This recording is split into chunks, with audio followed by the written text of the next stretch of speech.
So, this past Saturday was the first night of WrestleMania. And despite all the speculation and rumors and stuff like that, Cody Rhodes, the American Nightmare, made his return to WWE. Or you could probably say his re-debut in WWE as the American Nightmare. Because the last time he was in WWE, he was Stardust. He was Dashing Cody Rhodes. He was just Cody Rhodes. And now he's the American Nightmare. And they did acknowledge that he's been gone for 6 years. And even in the press release, they acknowledged that he's won championships outside of WWE, after he left. Like the Ring of Honor title, the IWGP US title, and the TNT Championship. Even though they didn't say it was the AEW TNT Championship, they still said it was they still acknowledged the TNT Championship. There were some championships that he won that they didn't acknowledge, like the GFW X Division title or Impact X Division title, stuff like that. But most of the ones that he's been notable for winning, they did acknowledge in the press release. But what's crazy, and even Alex pointed this out, as well, is you have a lot of fans that are not too thrilled with Cody leaving. One good example is there's a fan on Twitter, and I think you can find this on just Alex's Twitter page because he retweeted it. But there's a fan that took a picture of Cody Rhodes. I think it was a trading card or a promotional photo or whatever. Some kind of, like, I would say 4x5 or something. And this person basically took a picture of them lighting it on fire. Yeah. Alex tweeted somebody that went on Twitter and basically had a lighter in one hand, had the 4x5 photo of AEW photo, I guess you could say promo photo or card in the other, about to light it on fire. Calling Cody a, effing traitor and everything. And even Alex is like, dude, I get it. I may not be thrilled with him leaving AEW to go back to WWE, but I'm not that crazy. Or I'm not that, incensed, if you catch my drift. Or if you catch his drift as well. And Alex has a point there. In fact, everybody, even JD and OTRS Central and Solomonster, they all have a point.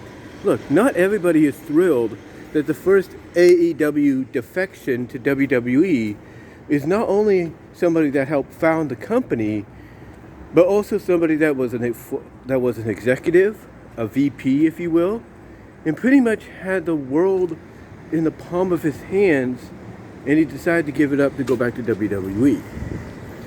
Now, there are some people, even Alex and Solomonster and JD, that will come out and say that despite what Cody will say in his media scrums, post-WrestleMania media scrums, and various other, interviews, that despite what he'll say about, it wasn't about money, it was about this and that, they'll still kind of contradict that. They will still contradict that and say, who are you kidding, Cody? It was about money. It was about ego. Because you see, here's the thing. They do have a point about one thing. Cody wanted to stay a face. He wanted to remain a babyface in AEW. Basically the top babyface. But, the fans were turning on him. They were turning on him because basically he was, as, Jeff Siegel, the Slag Daddy at OTR Central puts it, he was basically becoming very founder-ish. Very, always on top, always in the spotlight, always giving the grand entrances and stuff like that, a la Jeff Jarrett in TNA/Impact. So, so you could probably understand why the fans were starting to turn on him. Because it seemed he, rarely lost. And when he did, it was to only elevate somebody else, and then he would get his win back. And I think fans were getting sick and tired of that. And I think the reason fans also turned on him, in my opinion, is because they felt what they felt was he was bringing basically a WWE presentation to the table, and in their minds, the AEW faithful minds, AEW is about wrestling, not sports entertainment. And if you even bring or acknowledge or try to do something similar like that in their eyes, in their company, you're going to get booed for that. You're going to get heat for that.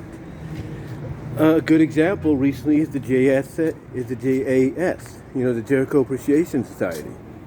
They're basically dubbed as sports entertainers, and the heat they're getting to just mentioning that, is noticeable. Because again, a lot of people view All Elite Wrestling as a wrestling company, nothing else. They don't view it as, oh, it's a sports entertainment company that just puts emphasis on wrestling first and entertainment, second. They don't view it like that. They view it as a purely pro wrestling company. And again, when you start showing yourself in that kind of vein in their eyes, you're basically being everything that they despise, everything that the company is not about in their eyes. And that's why Cody started to have fans turn against him. Now, what's funny is even though they turned against him, part of them did not want Cody to leave. Yeah, part of them did not want Cody to leave. And why was that? Because all they really wanted Cody to do was embrace the hate he was getting, be the heel they know he could be, go on to be the world champion, and give him something that they can sink their teeth into. They didn't want him to leave because, he's not getting what he wants, financially or reaction-wise and all that. No. They wanted him to stay because they just wanted him to embrace being a heel. They wanted him to embrace his founder tendencies so that, they, like I said, they could have something to sink their teeth into from a story aspect as well. From an in-ring aspect and story aspect. But he didn't give it to them. He's like, look, I'm not going to do that. I'm not going to do that. And he never did. I mean, Brandy, I'll give him more credit there. Brandy was more willing to turn heel than anything else. But Cody wasn't. And I think the reason Cody didn't want to turn heel, and he still kind of doesn't, unless there's a good reasoning for it, like storyline-wise, opponent-wise, and all that, is because he looks at his father, and he realizes that for a majority of his career, with a few exceptions here and there, for the majority of his career, his father was a babyface. Yeah, his father turned heel when he joined the NWO, and he was a heel when he started out in his career, but most of the time, he was a babyface. Second to, Ricky Steamboat, who never turned heel, but could have, he was, this longest running babyface around. And I don't think anybody could deny that. So when you really, get down to it, maybe Cody realizes in his mind that, since his father was one of the longest running babyfaces around, he could do the same thing. And obviously he believes he was not going to get that opportunity in AEW, not just because of the fact that the fans wanted him to turn, but internally it seemed like Tony Khan and all of them wanted him to turn as well. And he didn't want to do it. And this is why I think maybe, in my opinion, he never got the opportunity to get the money he wanted. Like hang out? Sorry about that, but what was I? Oh yeah. Even though, and what I was trying to say there before I get interrupted there, basically Cody probably felt, well not probably felt, but let me rewind. Okay. I'm thinking, as I want to resume where I left off there, I think this is why Cody didn't get the opportunity to, have the, the financial raise or the, the same amount of money given to him that Moxley and Danielson and Punk were getting, because I think deep down, he didn't turn heel. He didn't want to turn. And Tony Khan probably encouraged him to. And others encouraged him to. And he was defiant against it behind the scenes, just like he was, like I said, just like he was on camera. He did not want to turn heel. Did he show heel tendencies here and there? Absolutely. Absolutely, he showed a lot of, some notable heel tendencies. But he didn't go full heel. He didn't go full heel. Instead, he kept being himself. And I think that's basically what he wanted to do. He wanted to just be himself, and by being himself, he probably thought that was going to get him over as a natural babyface. But obviously, that's in today's wrestling, with today's wrestling fan base community, that's not going to help. That's not going to work. You're either a good guy or you're a bad guy. And, he didn't want to choose either. He just wanted to be himself, which is a natural good guy in his eyes. Now, the other reason I think fans are PO'd at the fact that he went back to WWE from AEW is not just because of the fact that he's the first AEW defector, if you will, in their eyes, and a big one at that. But they could already tell that WWE is going to treat him like, as a bigger star than he was previously in WWE, if not previously in AEW. And what I mean is, when you look at his presentation, it's identical to a T at WrestleMania Saturday. Identical to a T. The wrestling has more than one royal family. Keeping his theme. Keeping basically everything identical to a T entrance-wise. And the fact that even when you watch the behind-the-scenes video, him acknowledging that, oh my God, and I think he even did it in the post interview on the WWE YouTube page. He acknowledged that they were kind enough to get this, and he even said it in an interview. They were kind enough to get him a bus for him and his family, I should say, to be there. And everybody has noted that not many people get that honor from WWE to have their own bus. That the only people that are notable to get it are stars like Randy Orton, Roman Reigns, Brock Lesnar to an extent. Many of the top stars, even like a Sasha Banks, per se. Even a Becky Lynch. These are the individuals that Edge, maybe even an AJ, but these are the individuals that have proven their worth, have proven to be like the top players in the company that, get this privilege. And for Cody to get it right off the bat upon his return shows you that WWE has a lot invested in him. They see the reaction he got outside of the company, not just in AEW, but in all the other areas he's traveled to. And they've realized, hey, if this guy can get the reaction, that he got in these places here, if he could bring that here, then we're set. We're set, he's set, we're good to go. And I think the other reason, too, that they signed him wasn't just the fact that they saw the opportunity in front of them with getting that same reaction he's gotten elsewhere, but they also saw the possibility of not only letting him be an executive producer on the A&E documentary on his dad, as well as be an executive producer maybe behind the scenes for like NXT 2.0, Raw, SmackDown, you name it, maybe even help put together some matches and how they should go and how they could get really people's attention watching at home and in attendance as well.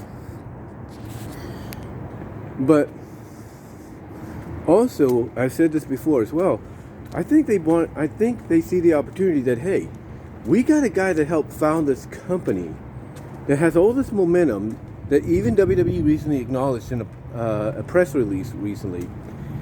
They're looking at someone like Cody, who was close, very close to the guy that owns the company, was on the booking teams, was on the writing teams, was the reason everybody tuned in to watch AEW and saw all these great matches.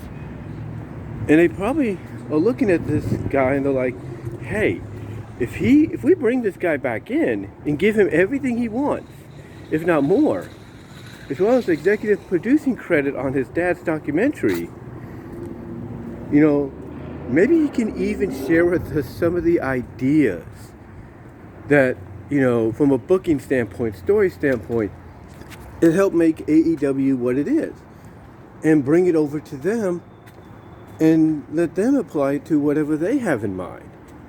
Probably with a slight WWE touch to them, but still bring that over and see what they can do, with those similar ideas. And with WWE's budget, possibilities are endless. They really are. But again, I think overall the fact is when you look at the people's reactions, the AEW faithful's reactions to Cody going back to WWE and everything, it's basically everything that I just mentioned and everything else people have just mentioned. The fact that already in one moment, his entrance, his presentation was treated as a bigger deal than it was in AEW.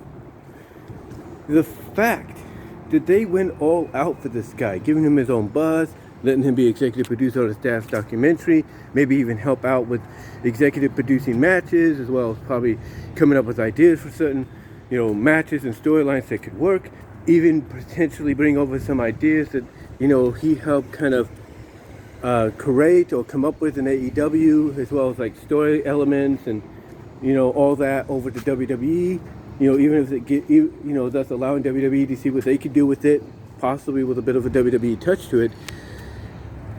The reason a lot of people are upset, is the fact that, they realize that if WWE presents him very similarly to what AEW did, but in a bigger way, more, flamboyant, if you will, then not only will he be getting over, probably more so than he did in AEW, but there's a good chance they will put the championship, the unified title, if it's still unified at the time, around his waist, before the year is out. And on top of that, they know that with him working close to the person that ran the company, that being Tony Khan, that there's a good chance, and I mean a very good chance, that, well, honestly, he'll basically give WWE, Triple H, Bruce Pritchard, Vince, he'll give them all these ideas. He'll tell them about all these ideas that they came up with in AEW and how they worked, to help make AEW, viable and noticeable and beloved by the fans. They're afraid he'll bring that to WWE. He'll, present those ideas and everything, and that WWE will apply them and if not, do them better. Not just by giving them a bit of a WWE touch to try to make it their own, but they will do it a lot better. And they don't want that. Because, as I said before, when this all started out, when all these rumors started out about, Cody leaving, the reason they don't want any of this, and the reason they never want Cody to leave, whether they liked him or they didn't, is because to them, it just makes AEW look like another wrestling company that, for the time being, struck lightning in a bottle and is keeping that lightning contained until, well, basically they can't contain it anymore. Or until it fizzles out. And they hate that. They hate it.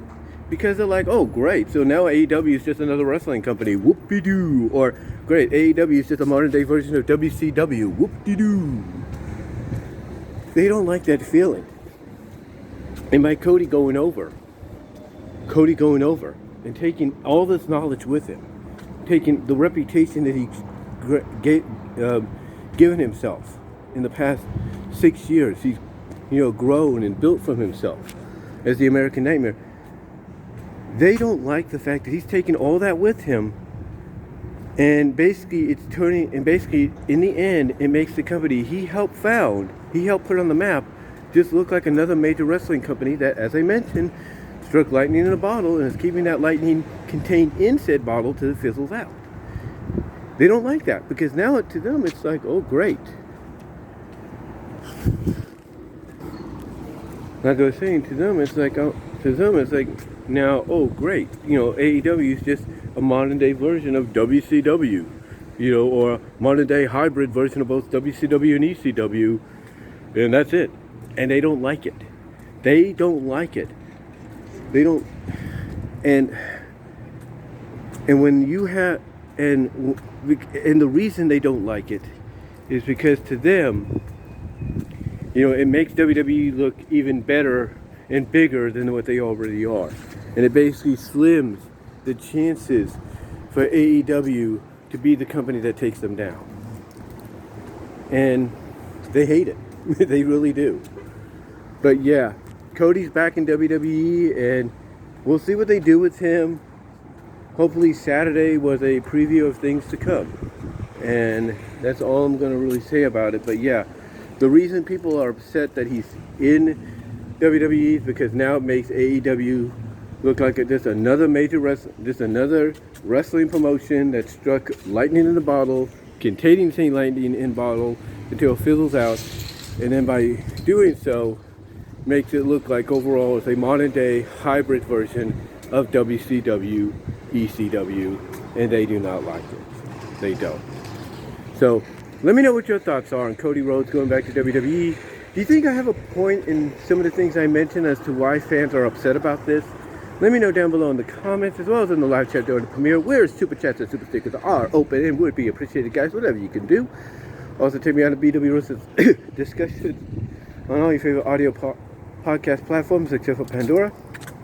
Check me out at VENMO at BW Roses for content you can't get on here on YouTube due to copyright reasons. Also, check me out at deviantart.com. That's BVW1979. Also, ladies and gentlemen, check me out at patreon.com. That's BW Roses to support me there with the $1, $3 tier. Got a new video up on the $3 tier.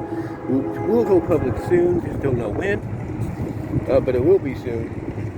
Also, check me out at Venmo at Brian-Womer-2 to help support me there, whatever you can do. And at Cash App at BW Roses98. But let me know what your thoughts are overall in the live chat and in the comments below. I got to get into work, guys. I'll talk to you later.